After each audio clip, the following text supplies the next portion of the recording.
জনতা আজকের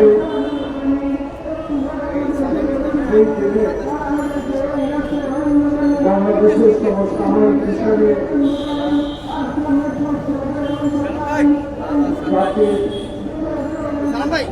জাতীয় পুরস্কারের সঙ্গে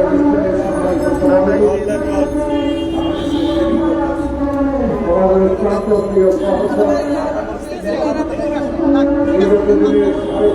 বিরোধী আন্দোলনে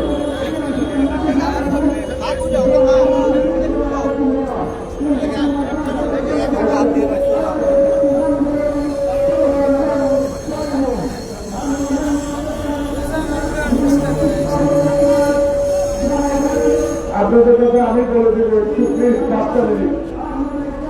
প্রিয় বন্ধুরা আজকে ডক্টর মিলাদ ভাইয়া 5টা মিনিট আপনাদের কথা আমিও বলে দেবো প্লিজ আমাদের মহাসচিব মহোদয় উপরে আছেন তো আমরা সবাই শেষ করে দেব অনুগ্রহ করে আজকে ডক্টর মিলনের অর্থনৈতিক দিন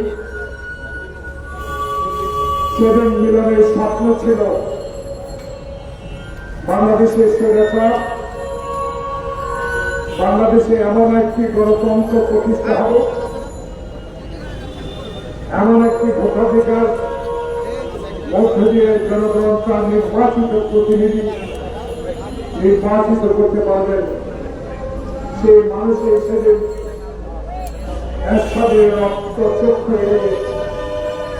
এরশাদের বাহিনী যেভাবে তার উপর ঝাঁপিয়ে পড়েছিল সে মিলন আজ আমাদের থেকে অনেক অনেক দূরে কোনদিনও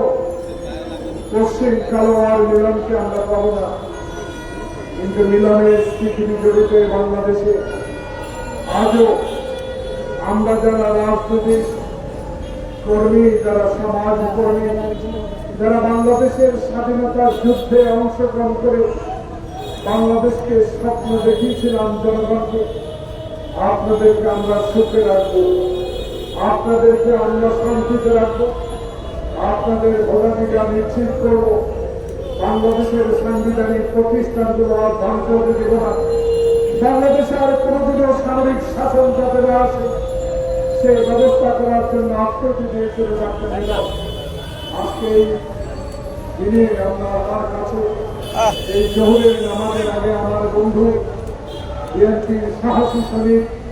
আব্দুল সালাম আজাদ এবং আবুল কালাম আজাদ সহ সবার পক্ষ থেকে আল্লাহর কাছে দোয়া করে আহ্বান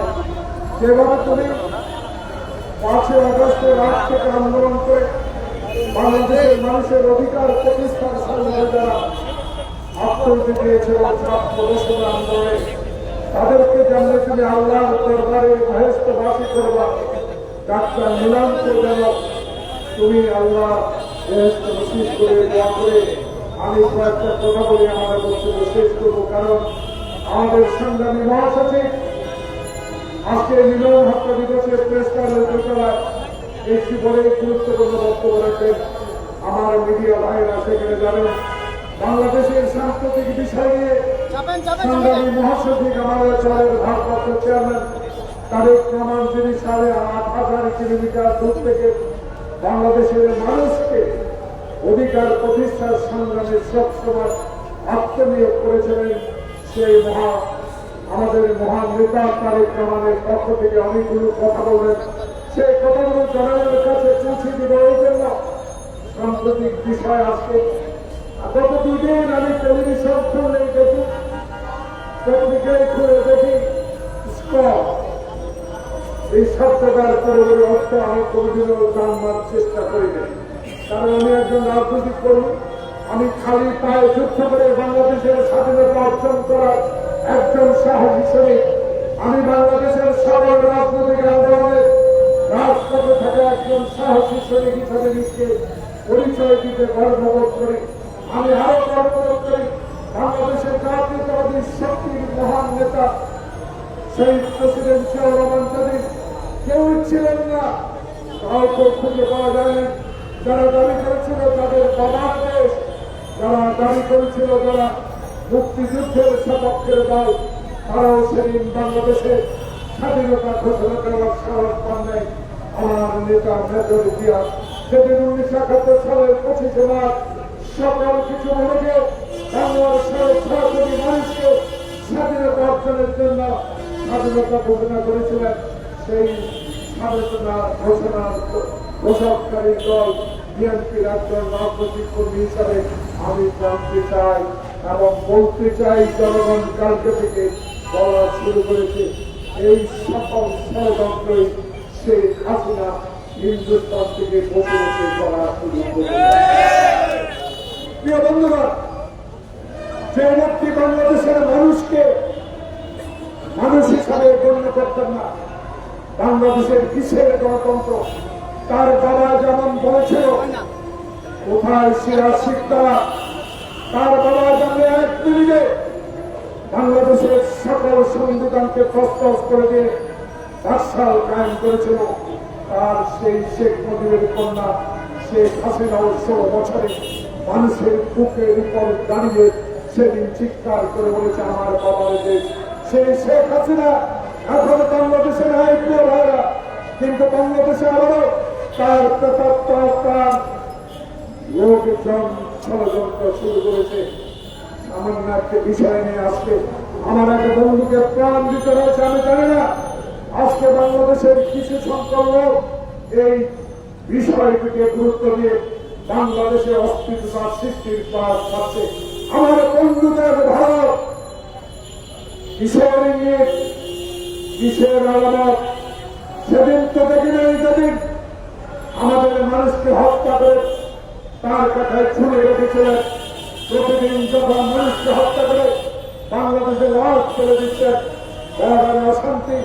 তিস্তার পানি কোনোদিনে দেন নাই, আমাদের ন্যায্য হিসাব কোনোদিন আপনি দেন নাই। সেই দেশের মানুষ সামান্য একটা বিষয় নিয়ে আজকে আপনার পররাষ্ট্র মন্ত্রণালয় বিবৃতি দেন। বাংলাদেশে কোনোদিনও আমরা সেই সাম্প্রদায়িকতা সৃষ্টি করে অস্থিরতা সৃষ্টি করে কোনোদিন এই সরকার আমরা চাই না এই সরকার করুক, কিন্তু উস্কানি দিচ্ছেন আপনার দেশে বসা সেই শেখ হাসিনা, যার বিরুদ্ধে 500 দিকে মামলা, যে মহিলাটি বাংলাদেশের মানুষকে মানুষ হিসাবে গণ্য করতেন না, যে মহিলাটি বাংলাদেশে এতে খারাপ মানুষকে না করে মারার ষড়যন্ত্র করেছিলেন, বাংলাদেশকে সেই অঙ্গরাজ্য বানাবার হীন চেষ্টায় যিনি লিপ্ত ছিলেন, সেই শেখ হাসিনাকে আবারও আপনারা আশ্রয় দিয়ে বিনা পাসপোর্টে বাংলাদেশ থেকে পালিয়ে যাওয়া মহিলাটিকে রেখে এখনো স্তরের মানে এখনো বাংলাদেশে ষড়যন্ত্র শুরু করেছে। এর বিরুদ্ধে আজকে আপনাদেরকে ঐক্যবদ্ধ হয়ে এই ডক্টর ইউনূসকে সাহস দিতে হবে। আপনার পিছনে 18 কোটি মানুষ আছে, আপনার পেছনে আন্দোলনরত সকল দল আছে, আপনার ভয় নয়, এই ভয় আপনাকে করতে হবে না, আমরা আপনার সাথে আছি। এর থেকে মূলোৎপাদন করতে হবে বাংলাদেশকে, তাই আমরা সময় দিয়েছি, আমরা জনগণ আপনাকে সময় দিয়েছে। আমার দলের নেতা তারেক রহমান সময় দিয়ে বলেছে যত দ্রুত সম্ভব সকল জঞ্জাল পরিষ্কার করুন, না হলে এরা ঘরে বসে বসে আবার ষড়যন্ত্র করে অশান্তি সৃষ্টি করবে। প্রিয় ভাইরা, তাই সজাগ থাকতে হবে। তত্ত্বাবধায়ক সরকার আজ এগিয়ে যান, এগিয়ে যাওয়ার সময় শুধু মনে রাখবেন শেখ হাসিনার অত্যাচারে আইনে ঘরে যারা জীবন দিয়েছে, যারা মাসের পর মাস আয়নাঘর থেকে নিজের জীবন উৎসর্গ করেছে, সেই ছাত্র বৈষম্য আন্দোলনে আমার মায়ের বুক খালি করেছে যারা, তাদের দিকে স্মরণ করে শুধু জনপ্রতিনিধিদের হাতে ক্ষমতা হস্তান্তর করার বিষয়টি জরুরি ভিত্তিতে নজরে আনেন, না হলে এই দেশে এই শেখ হাসিনার একটা কর্তারা আপনাকে অশান্তিতে নিয়ে গিয়ে বাংলাদেশের একটি সুষ্ঠু নির্বাচনের ধারাকে তারা ব্যাহত করতে পারে বলে জনগণ মনে করছে। তাই যত দ্রুত সম্ভব বাংলাদেশে এই সকল রাজনৈতিক দল বিগত 16 বছরে রাজপথে থেকে আন্দোলন করেছে, মানুষের দাবির প্রতি সমর্থন করেছে, যারা